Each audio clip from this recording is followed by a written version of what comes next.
Well, hey, cousins, you are listening to Revolutionary Hood Rap with Kim Young of Dope Black Social Worker. And wow, we are back for episode number 2. Y'all, this is wild.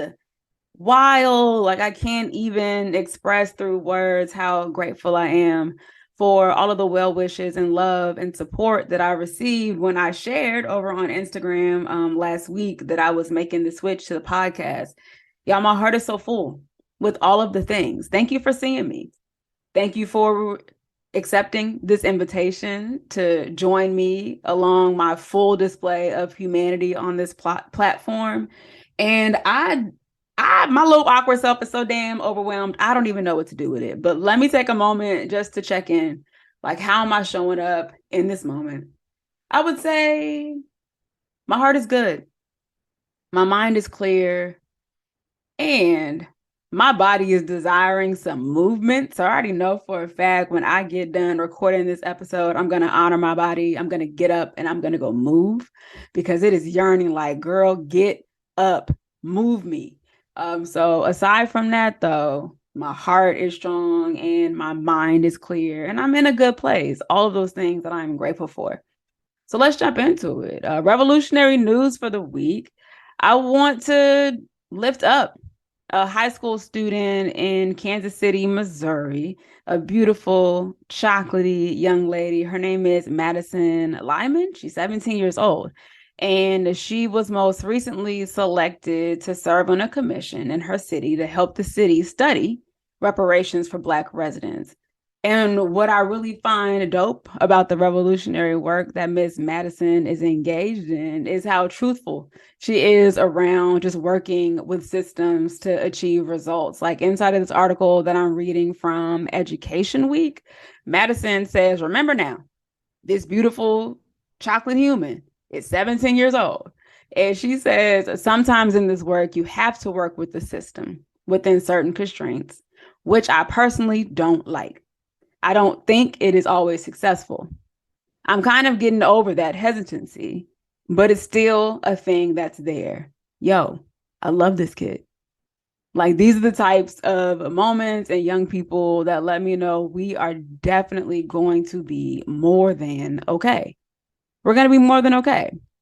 In that article, she also shares that the people who are going to be the most impacted by something like reparations, once it comes to fruition, are going to be the people who are in high school right now and even younger. They should be able to help share their future. Yo, I love her. And so shout out to Miss Madison, who was recently selected to serve on her city's commission to study reparations for Black residents in Kansas City, Missouri. All right, so for Earth is Ghetto, y'all, I don't even know where to start. So many things have happened in this last week because this week been doing its big one. I think I'm gonna start with what's been on my mind the most. Well, I wouldn't even say the most, but just like, damn. So some people might already know about this or have seen it floating around on social media or other outlets, but there was an incident with Sukihana, and y'all know I love me some Sukihana. More specifically, I ride for Destiny, though. That is Sukihana's real name, is Destiny. But there was this video floating around online of Sukihana being assaulted by a rapper by the name of YK Osiris. And y'all, when I first saw the name, because I think sometimes I be having a little bit of dyslexia or something, letters be doing what they want to do when I see them. I thought I saw NLE Choppa. And I love me some NLE Choppa. And I know it's probably incredibly criminal, borderline illegal for me to like that young man. But he be talking big shit. And I like his music. But it wasn't him. YK Osiris, a young person that I am not familiar with. There was this video of that young man assaulting Sukihana, like literally forcing a kiss up on her more than one time, laughing about it. She is visibly uncomfortable, visibly scared. Like she is leaning back away from him, trying to pull away from him. And he's just continued to put his face on her face. And there are other men that are sitting around Sukihana literally watching this happen. Some of them are laughing in what appears to be like nervous laughter. Some of them are just kind of staring. Most importantly, none of them are doing anything. And so after he forces himself upon her, like he kisses her more than one time. He like goes off to a group of other men and he's like laughing and trying to dap it up, like clearly trying to get approval for behaving poorly. And so YK Osiris, let me look it up to make sure we get this right. YK Osiris he is 24 years old, and Sukihana is 31 years old. And so some of the narrative that was coming out around the situation is like, oh, he's young and this is just what young boys do. And he didn't really mean it, all this other stuff, right? So after the incident happened, I would say a few days later, YK Osiris released a statement, and I'm going to read it. On his Instagram page, he posted, I want to publicly offer my sincerest apologies to Sukihana. In an attempt to be playful, I misread the moment and violated Sukihana's boundaries. I understand the importance of consent, and I am embarrassed by my behavior. I take full responsibility, and I have made multiple attempts to apologize. I have the utmost admiration for Sukihana, and it was never my intention to disrespect her. So obviously, a Black woman wrote that. You won't be able to convince me otherwise. Like, a Black woman on his PR team or in his camp definitely wrote that statement for him to release. Because, you know, people were calling for him to be charged with sexual assault and, cancel whatever the cancel culture thing is these days. They were calling for all that shit. And during the whole incident after it happened, like Sukihana, who's pretty visible on social media, she does a lot of podcasts, a lot of interviews. She had just kind of disappeared from all of those platforms. However, she did come back with her own statement and what appears to be her accepting his apology. And this is what Sukihana wrote. I want to first say thank you to everyone who has reached out. Your thoughtfulness has not gone unnoticed. I would like to address the events that took place, as well as the aftermath surrounding such. First, I want to acknowledge that YK Osiris has apologized to me both privately and publicly, and I have chosen to accept his apology. God always forgives me, and I can always forgive others. My accepting his apology is not my excusing or lessening the severity of his actions. This is destiny choosing to give grace to Osiris. He is young. It is my prayer that this experience will cause him and others to be more mindful and respect the personal boundaries of others. I am human, a woman, a mother, and daughter before I am an entertainer. No matter what my lyrics express, I still have boundaries and a right to have them. Again, I have accepted his apology, and I am working towards getting back to my life. I'm giving YK the grace and forgiveness that I wanted to be given to me as I was discovering and defining myself on this very public and sometimes unforgiving entertainment platform. Thank you again. I deeply appreciate your support. And, the first time I read the statement that Destiny put out, aka Sukihana, but I'm going to refer to her as Destiny because this is her showing us who she is, right? What she's made of and what she's about. Like the first time I read it, I was so sad and I was angry, and it's just like, why? It's always us. And by us, I mean Black women. Like, it's always us that has to give in or change or accept or be better for whatever better is. And why is it always us? It always feels like the burden of doing the right thing, whatever the right thing means, or the burden of forgiveness and grace and understanding and compassion seems to always have to come from and flow from the direction of Black women And it's very rare that it flows back to us. And like, even in that situation, as much, right? Like, as I would have wanted to be angry or upset and completely outraged and like stay in that moment of being angry, upset, and outraged. I don't even think I know how to do that, which also makes me wonder, well, does Destiny even know how to do that? How often are Black women permitted an opportunity just to be angry and stay angry, have outrage and operate within outrage without having to move to a place of forgiveness and compassion and understanding? Granted, like, I'd rather be in that place. It's a lot more peaceful and enjoyable for me to exist. But there are some times when I just want to be angry and pissed off and mad and nothing else but that. And I do wonder if Destiny wanted to be those things too, but felt the pressure of carrying this unwavering moral obligation to forgive. And like, how many Black women just have to do this every single day to stay alive, to stay safe? I don't know. That shit pissed me off. It always pisses me off. And it's like this continuous reminder just how ghetto this place is, where like Black women just can't be without having to be something better, whatever better is, or something else than just themselves. But yeah, that has been weighing on me for a little bit, y'all. A little bit. And so I knew I was having feelings and emotions about a lot of different things because y'all, I was in the gym the other day, and in my gym, the TVs are always on like ESPN, Sports Center, all that bullshit. And I was like running on the treadmill and I'm looking up at the TV, and there's like this dog competition that's happening.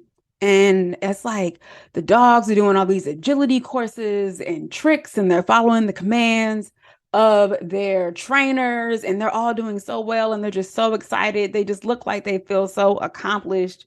And it was like the grand finale or something, because the final dog had did his little lap. They won the competition, and my ass is getting ready to tear up. I'm getting ready to start crying on the treadmill, thinking about this dog and how proud they must feel for their accomplishment, because the dog was so excited. The owner was so excited. Everybody was overjoyed. And I was like, wow, I know that dog got to feel so much pride. All the while, that dog probably didn't give a shit because that dog was just playing and then got a treat for performing well. But my ass getting ready to start crying on the treadmill, thinking about how proud the damn dog must feel. So I know I was just being built up with all kind of feelings and emotion. Oh, my goodness. All right, moving us along though. So my new obsession for the week is Method Man. I get it. I get it. I did like a deep dive into Method Man interviews, and like, I can't get enough. I completely understand the like multi-generational obsession with Method Man. And at the same time, my brain is a wild, wild place, because then I saw like this commercial for Target. And you know, they have that Methods line of products at Target, and they have like this Methods Men line of products at Target. And my ass was like, huh, I wonder if Method Man uses Methods Men at Target.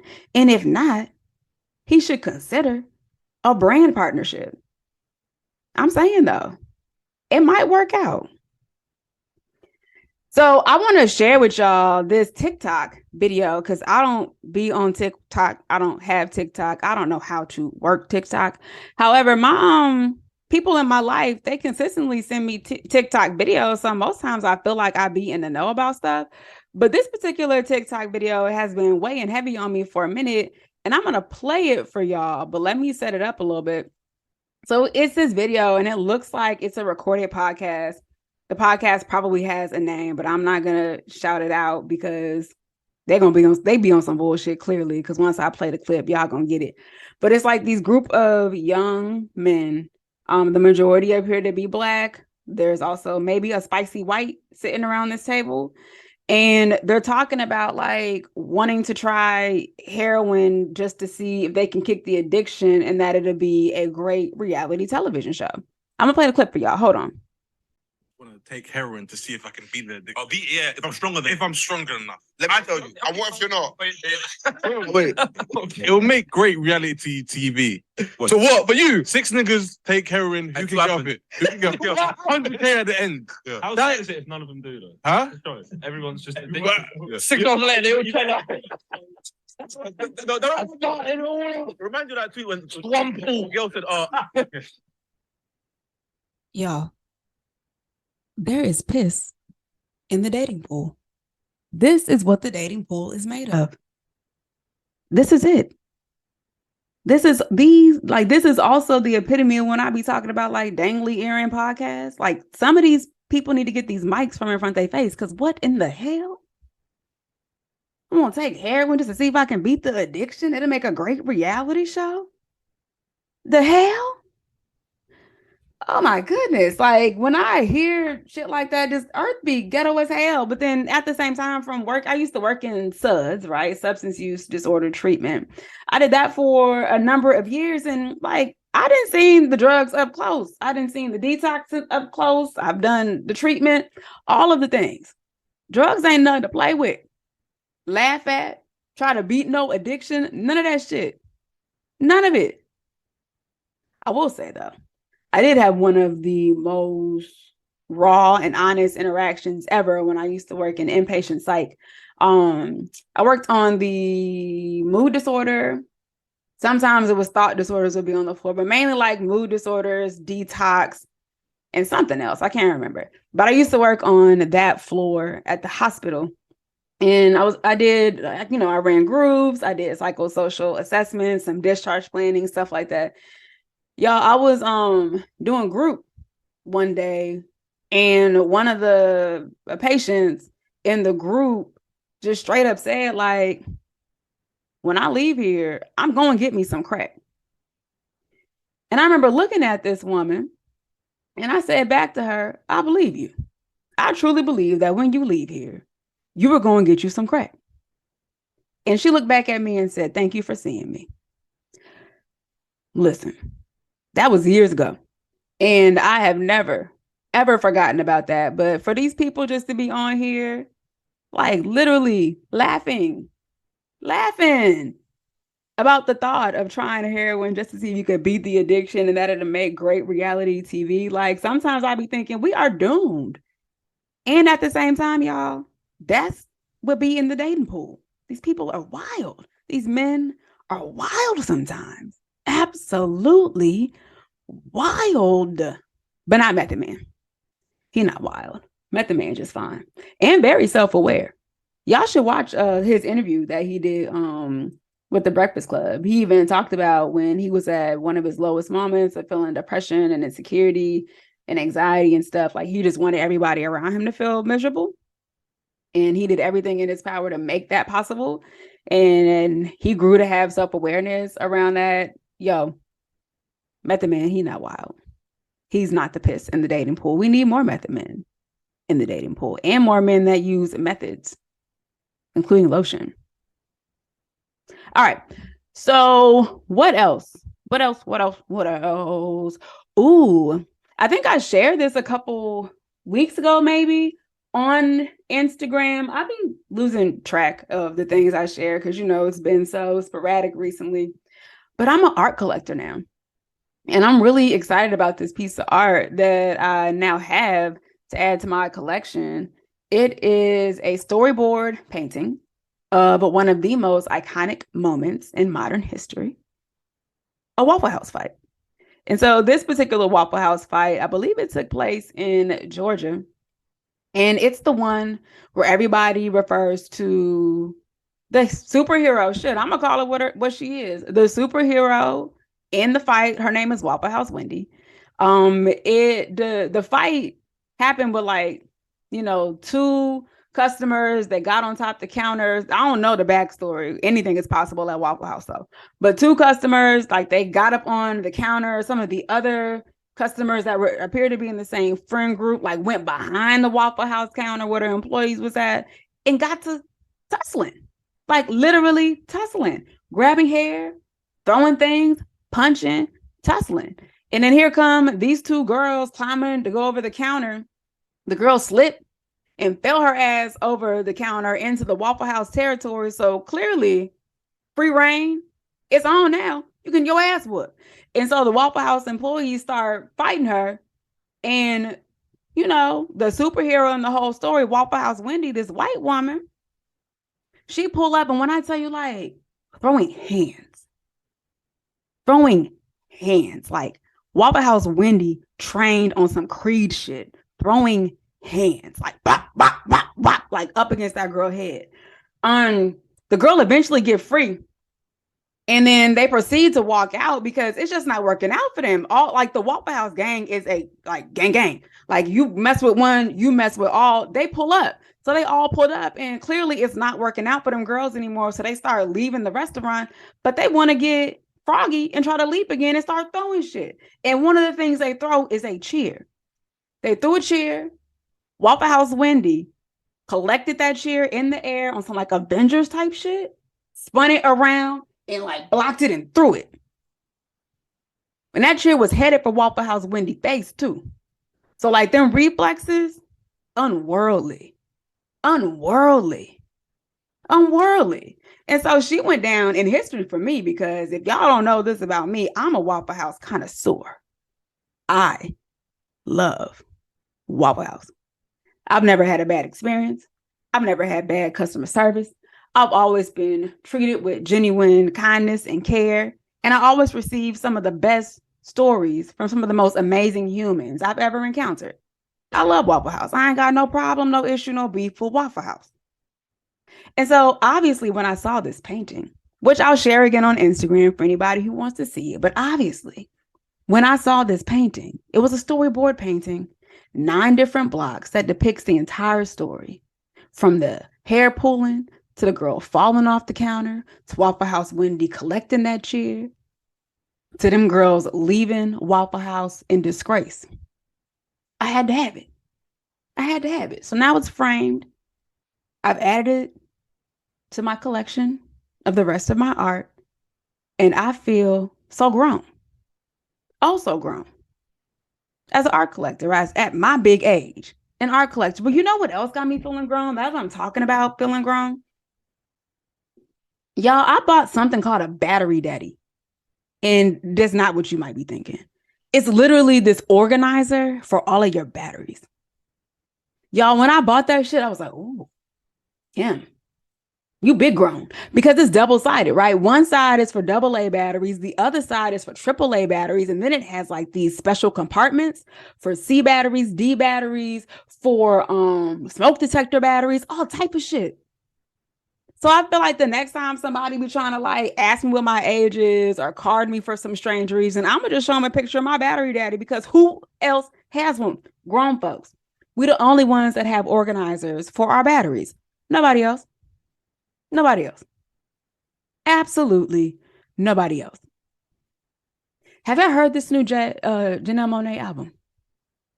Phenomenal. The album is absolutely phenomenal. Like, I know I have my anthem for the summer. Champagne shit, that is my anthem for the summer. Although I don't really, indulge in champagne unless it's a good bottle of champagne. And most good bottles of champagne are going to cost you like $60 or more. I'm more of a Prosecco type of girl. You can Prosecco me down. It's one of my love languages. It's the way to my heart. So I'll be popping Prosecco all summer, maybe a splash of champagne if somebody else buy it. But like that new Janelle Monáe album, she did it. Like it has Renaissance level transitions. Like the evolution of them as an artist. I'm here for it. And I highly encourage people go give it a full listen all the way through. Don't skip. Let it play. French 75. That's my other jam. Y'all, like they really delivered an album for all of us to be able to join and just be a part of something amazing. Like the sounds, the phonics, the beats, the lyrics, the writing, the visual, Go off. Go off, Janelle. Go the hell off. And so lastly, for the earth is ghetto for this week, I'm convinced that like y'all just aren't praying for me enough. You can't be. I am not up high enough on your prayer list. And the reason I know this is because as a millennial only child to boomer parents and the things that I have to go through with my boomer parents, there's no way that y'all are praying for me enough. There's just no way. Because look, I find myself having to use gentle parenting with my parents. Do y'all have to do that too? More specifically, my mama. I really find myself having to use gentle parenting with my mama. My mama stay on the move. Go, go, go, go. Always moving, always going, always moving, always going. And I be like, I really want to be like, girl, sit down. Sometimes I'll be like, girl, sit your ass down. But that don't always work. So what I often end up doing is like, hey, I noticed you've been moving for the last 2 hours. Are you open to the possibility of taking about a 15-minute break and then maybe getting back up and, starting over again? Have you considered possibly taking a break in the next 5 minutes? Instead of being like, sit your ass down. Sit down. So I'm not convinced y'all are praying for me enough. And I know I'm not alone. Because as I get older, you get older, we get older. So do they. And then we find ourselves taking on new roles and responsibilities in each other's lives. And I'm not saying like we end up parenting our parents, but I think we also begin to see them. I know for me, like I see my parents as people. And the older I get, the more I see their humanity and the more I recognize what I need to change in order to be in the deepest, best, most authentic, genuine, and fun relationships with them, which requires some gentleness. To be able to offer our relationship something that will continue to create some of the best memories of my life thus far. And at the same time, I need y'all to pray for me more. Because to be the only child of boomer parents, I need a check. Somebody need to write me a check. All right, I think that's enough for Earth is Ghetto this week. I'm going to save some of this stuff for next week. Let's get into Tales from the Trap. All right, so for Tales from the Trap this week, I don't have a story from when I was actively, well, not was, because I still am. I don't have a story from being actively engaged in the work. I've been cleaning out some of the things in my second bedroom closet, right? So, as you get older, like I mentioned a little earlier, your parents also tell you to come get your shit out their house. And so like that happened to me a while back. And I had just kind of took everything and I put it in this container and I just put it in the closet. But then recently I decided to open up that container to see like what was in it. And what I found was my senior exit portfolio.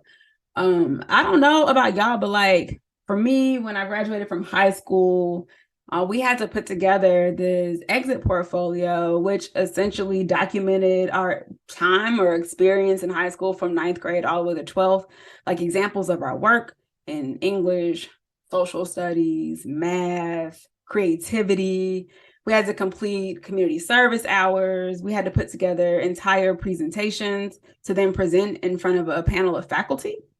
And then this whole binder that collected all of our work that was also there for faculty to review and then determine if your portfolio matched the requirements to be able to graduate from high school. Wild shit, right? So I found my senior exit portfolio, and obviously I exceeded mastery because, baby, I'm no dummy. But y'all, like one of the sections in the portfolio is around growth over time. And one of the standards that you had to prove you accomplished while you were in high school was to become an effective communicator. And there's this essay in here that I wrote on September 16th, 2005. It's called When the Heart Stops Beating, We All Die.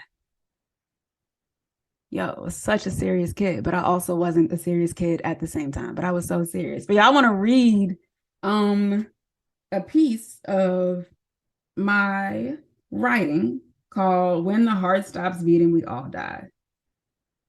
It says, accepting a government with open arms, embracing the wrong seems to be the way Americans conduct their everyday lives. Few seek to overthrow, overtake, or even reject the lies and censorship. Few also seem to search for understanding of their government's views. Few also even seem to take the time out and think about what they would want in their own government, what values rank highest, what would matter most to them. Sometimes I believe that Americans do not understand the amount of power that is out there just for us ordinary people, the capacity that each of us have to change our society for the better or the worse. The question is, could this amount of power that is in reach now be in reach if our government put power before freedom, or even if we decided to put power before freedom in our own imaginary government? Is this idea even plausible?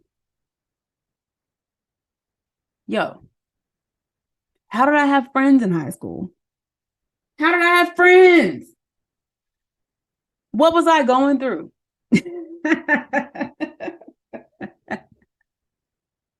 There are some times when I forget just how long I've been like this, right? Just how long I've enjoyed making trouble, having thoughts, organizing, pushing for change, questioning things, remaining curious.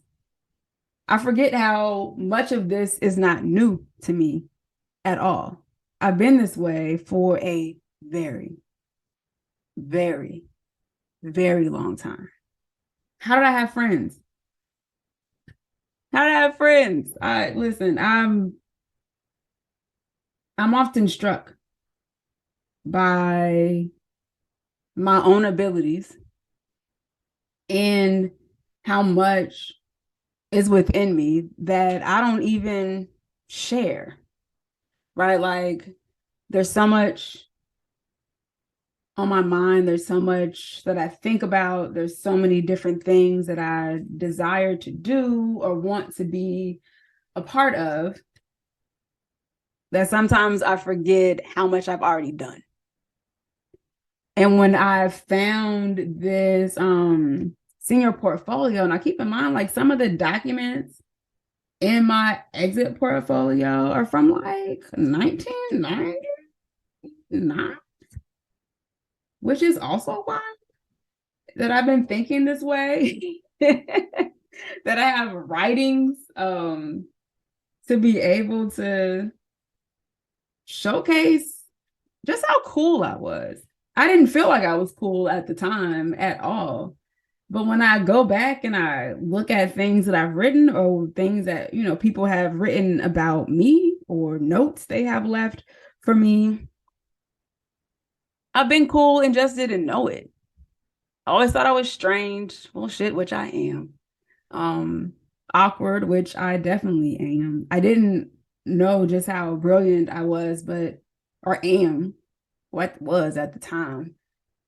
But other people did. And I am so grateful that folks didn't give up on me and didn't allow me to shrink, even though I really felt like I wanted to. I really was surrounded by folks throughout my primary educational journey who supported these types of thoughts and beliefs. They encouraged them in the most biggest ways. Like, I still can think about the impact that my 10th, 11th, and 12th grade English teachers had on me, because your girl was in AP IB English because I could write my ass off. I can't count for shit. I still use my fingers to count. And I can't really spell out loud, but baby, I could write my ass off. And I still think about the impact that they have on me to this day, for which I am so incredibly grateful. And like, as I'm kind of sitting here and talking to y'all right now, I'm looking at some of the headers of some of these other essays. Y'all got an essay in here talking about the impact of whiteness on the Black community. Oh my God, how did I have friends? Such a serious person. Not that serious anymore, though. Not that serious anymore. But I really think about how young Kim, I believe she would be proud. I think she would really like this version of Kim. I think she would be incredibly surprised to see how chill and Blacks we are. Because I know that I was serious, I was focused. There were rules we had to follow and also rules we had to break. Like I was that kid, I was that young adult. But to be this version of me, like this 35-year-old version of me, whose words still resonate like all these years later, it's really cool. It's incredibly cool. And I know that these works inside of my senior exit portfolio, they play a huge role in how I show up and operate as a social worker, as a troublemaker, as a therapist, just as a dope ass person. And so I don't have a story from being in the trap, but I will share that I've always been prepared and didn't even know it to do this work. In the trap, outside of the trap, a part of the trap. And it feels so cool to be able to see my own brilliance reflected back at me today. So yeah, that's what I got for Tales from the Trap this week. Let's go ahead and move into a good Black word. So for a good Black word this week, I want to talk about my Bodhisattva vows, and I'm going to spell that for y'all just in case you are interested in looking it up and researching it or see if it applies to your own lives. So a Bodhisattva is spelled Bodhisattva. And so my Bodhisattva vows, I recite them every morning. Sometimes I have to bring them forward throughout the day as life happens. And so the first one is that beings are numberless. The second one is desires breed pain. The third is truths are without limits. And the fourth is the path that leads to an enlightened being is unattainable. And so for number one, which is beings are numberless, the second part of that is I vow to see them and notice there is no difference between us. And so how I apply that to my life is through a Salabona, which is another principle that I live by, which is I see you, right? And therefore, if I can see you, I see me too. And if I see me, I'm going to treat you the way I want to be treated because I recognize there's no difference between us at the most human experience of who we are. And so beings are numberless. I vow to notice them and see that there is no difference between us. And so the second vow is that desires breed pain.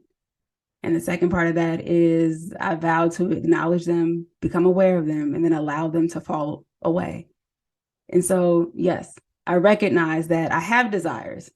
I'm human, having human experiences, of course. Like it's a part of being here with other people on this earth is to have desires. I also recognize that those desires breed pain. And so when I talk about desires, it can be something like a desire for recognition or a desire for a position, a desire for more status, just desires.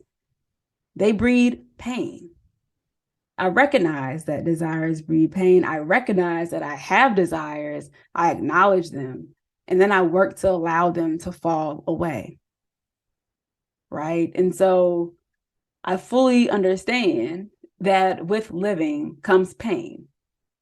But with unchecked pain or compounded pain becomes suffering. Suffering is already here with me. It's here with us. I choose not to participate in my own suffering. I also choose not to participate in the suffering of other people. And so by acknowledging that desires breed pain and then making a vow to see them, notice them, and allow them to fall away, it truly leaves this place for me to exist in better relationship with myself so that I can exist in better relationships with other people. And so the third vow is that truths are without limits.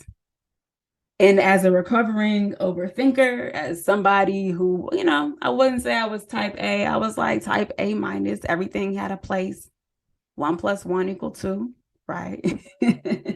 But with truths are without limits, the second part of that is I vow to be an active and engaged thinker open to all possibilities.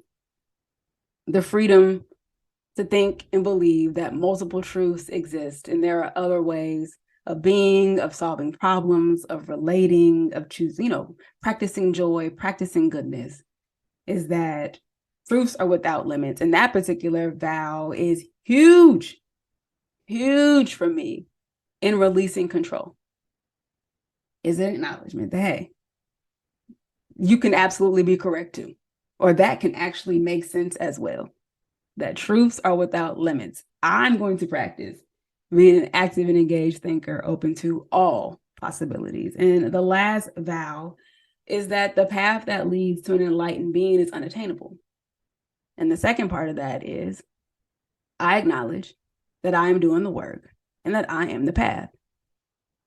Oftentimes, people, when they're going along their own healing journey, whatever that looks like and feels like for them, we think we have to reach this thing, right? Like I have to achieve this one thing. And if I can achieve that thing, then these other things will get better or stop happening and I'll be happier, all of this stuff. If I can achieve this one thing. And with the practice of acknowledging like whatever this false belief is of becoming an enlightened being is completely unattainable because I am actually doing the work and I'm my own path. Like I get to determine where my path leads me. I don't have to go down any one path that someone else has gone down. I get to go down my own. And if I want to switch and go down a different one, I get to go do that too. Because I am doing the work and that I am my own path. And so with all of these vows comes with this commitment to practicing goodness. And I commit to practicing goodness so that I can invite awareness and compassion into my own life. So if I can remain in a place of acknowledging that beings are numberless, I promise to notice them and see that there is no difference between us, that desires bring pain, breed pain. I vow to become aware of them and allow them to fall away. That truths are without limits. I promise to be an active and engaged thinker, open to all possibilities. And that the path that leads to an enlightened being is unattainable. I acknowledge that I am the path and I'm doing the work. That allows me to practice good. And the reason I choose to practice good is that I can invite awareness and compassion into my own life. And so I want to encourage y'all to do the same. How can we really begin to actualize and recognize that beings are numberless, meaning I see you, and if I see you, then I can see me. And if I see me, I'm going to treat you as such. And that desires breed pain. And as long as we hold on to desires, if that's a desire for status, relationship, money, whatever it is, at the root of most desires is pain. And what would happen if we acknowledge we're having those desires and that we work to release them? And that truths are without limits. Your way is not the only way. Your way is not always the right way or the right way. There are multiple ways. There are multiple truths. We could be active and engaged, and we could be open to all the possibilities and still exercise reason and logic. And then lastly, if we really begin to operate with a true sense that our paths belong to us, that we are doing the work, that we are our own path. We don't have to follow anyone else's. We don't have to achieve one goal. There's no one correct way to live life, to go down your own path, journey of healing, of understanding, to get back to yourself. And one of the biggest and greatest ways that we can practice goodness is to practice in ourselves first. And once we invite goodness into our lives, we can commit. to being and practicing awareness and compassion. And so that is my good Black word for the week. This has been good. This has been good. Incredibly good for myself, my spirit, and for my heart. And so, as always, y'all, please remember to take care of your hearts so that we can take care of each other. Because at the end of the day, we are truly and honestly all that we have. Y'all be well. Talk to you next time.